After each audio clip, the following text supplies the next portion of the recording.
Zaxtyn is our student speaker this morning. Zaxtyn. The easiest way to describe him is that he's a trip. I thought this the first time I met him, and I haven't changed my mind.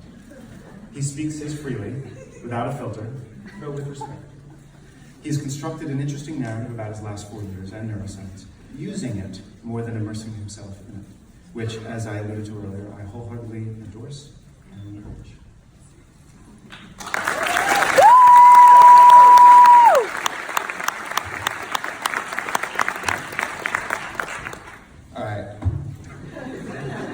Unlike the vast majority of my peers, after this graduation, I will begin my journey pursuing a career in film and television in Los Angeles. Whenever people ask me why I decided to major in neuroscience, I tell them it will make for a more interesting Wikipedia page when I'm famous.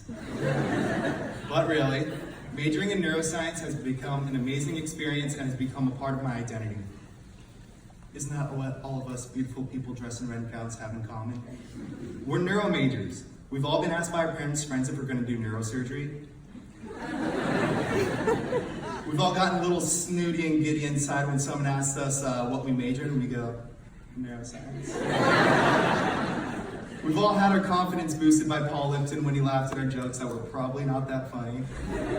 We've all ran into Shoai's office trying to figure out how we'll graduate and maybe crying a little bit.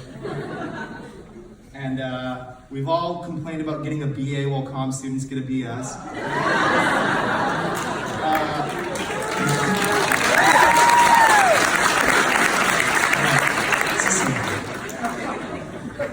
We've all questioned how it is that we know how memory works on a molecular level, yet we can't remember what happened after Tits on Thursday.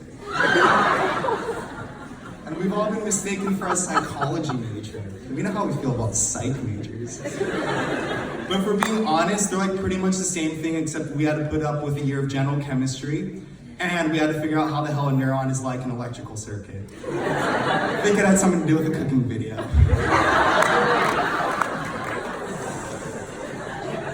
But I know we wouldn't want to major in anything else because the neuroscience curriculum is actually really cool. How many other students get to say they learned about the human experience on the scale of an individual atom to cognitive function?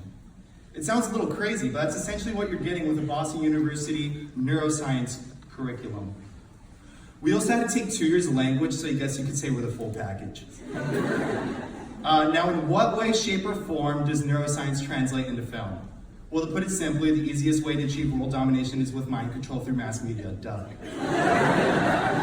Seriously though, don't tell the comm kids this, but through the neuroscience curriculum, we learned a great deal about film. In cell biology, we learned how to world build. A cell is like its own universe. In the nucleus, the RNA is born and begins its journey to becoming a protein. It will come across ribosomes, endoplasmic reticulum, dodge lysosomes, and travel through the Golgi apparatus, where it rides a vesicle to the edge of the universe, the phospholipid bilayer, to realize that there are trillions of other universes out there. And don't think I forgot everyone's favorite character, the powerhouse of the cell, mitochondria! Science joke, you know. In cognitive neuroscience, we learned about characterization. To have a unique, complex character, they must face challenges and overcome them in creative ways. When the famous Henry Molaison, commonly known as HM's hippocampus, was removed, he was no longer able to store any new long-term memories. How would you be able to go on the rest of your life if you forgot every detail moments after learning them? What if you were, say, like a detective investigating a mysterious murder? What would you do? Like tattoo all the information on your body and try to piece it together the next day? Oh wait, that's the plot to Memento. The class Drugs and Behavior also taught us about characterization, but that's kind of self-explanatory. During my semester abroad in Padua, Italy, I took a neurology course, so either way my professor would have been Italian. Allora. There, I learned about moral conflict. My professor told us the story of a former hitman with Parkinson's disease. He was losing his ability to walk, which makes killing people kind of hard. And then as the disease progressed while he was in jail, he had some time to reflect and change his ways. My professor gave him a second chance and treated his Parkinson's disease using deep brain stimulation. And just like that, the Italian criminal was able to walk again with confidence. A changed man. However, a few months after he was released for prison, he was arrested again for murder. This begs two questions. Do people ever really change, even when they're given a second chance? And does giving the hitman ability to walk again make my professor an accomplice to murder? Computational neuroscience has taught us about science fiction and how crazy our reality really is. Most people like to make the comparison between the human brain and the computer with good reason. It's the current technology that we as a culture are consumed with. And the similarities are there. In the human brain, we either fire an action potential or we don't. So our brains are essentially running like a binary code that's incredibly complex and intricately connected. So who's to say artificially intelligent machines won't one day share the gift of consciousness and roam the galaxy as sentient beings?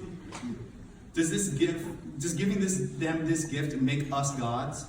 Well, like, not you and me, the people that, code the program will be gods. We're just like God-like, less important gods. But this is why we need science fiction to prepare us for the future. In the movie Her, Joaquin Phoenix's character fell in love with an artificially intelligent smartphone. Spoiler alert. She gets way too smart for him, and they can't be together anymore because she's in a completely different realm, where she can simultaneously process thoughts beyond his comprehension. Crazy. But when you think about it, us guys, we've been experiencing that for a while, right?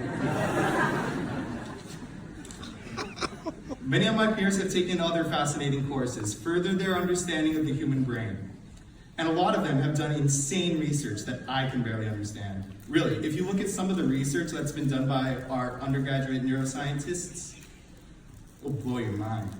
I won't name drop, but a handful of graduating seniors defended their thesis on studies involving neural circuitry of memory, how we learn to be hangry, the causal manipulation of the frontal theta at the end, and oscillating using H3TACs to understand feedback elicited learning. Don't pretend you know what that means. But I'm sure my peer that did that research would love to explain it. Every graduate here has a unique story that is far from over. We will go on to do many different things. Some of us will become doctors in various fields. Some of us will become researchers. Some of us will become amazing teachers inspiring the next generation of future scientists. Some of us will become scientific consultants or pharmaceutical marketers. The list goes on and on. But whatever we do, we'll be prepared. Because as neuro majors, we know how to approach a problem from all angles, from the largest scale. Trust me when I say as graduates from neuroscience graduates from Boston University, we'll be better than fine. No, seriously, you gotta trust me. Like, asking what we're gonna do after college graduation is a little touchy. Maybe in the future, I'll work on a movie that tells the story of a recovering stroke victim, or a series that explores the science and ethics of artificial intelligence, or a biopic about the discovery of a cure for Alzheimer's disease. And maybe that one will be about one of you.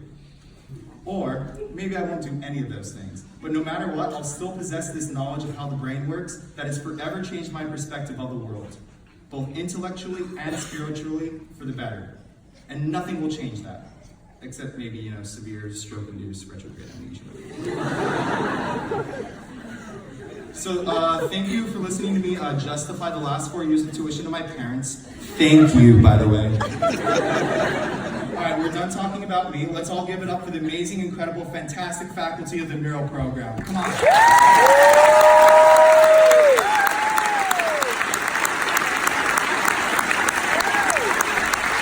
Seriously, it's not just the content, the literature, or the fancy labs that make up a BU neuroscience education. It's you guys. Every professor I've had has had a unique positive impact on my journey here at BU, and for those professors I haven't had, bet you're pretty cool too. Not only did you teach us, you supported us, made things fair, made things interesting, and inspired us to take whatever it is we're going to do one step further. And you know we will, because we are neuro majors. Thank you.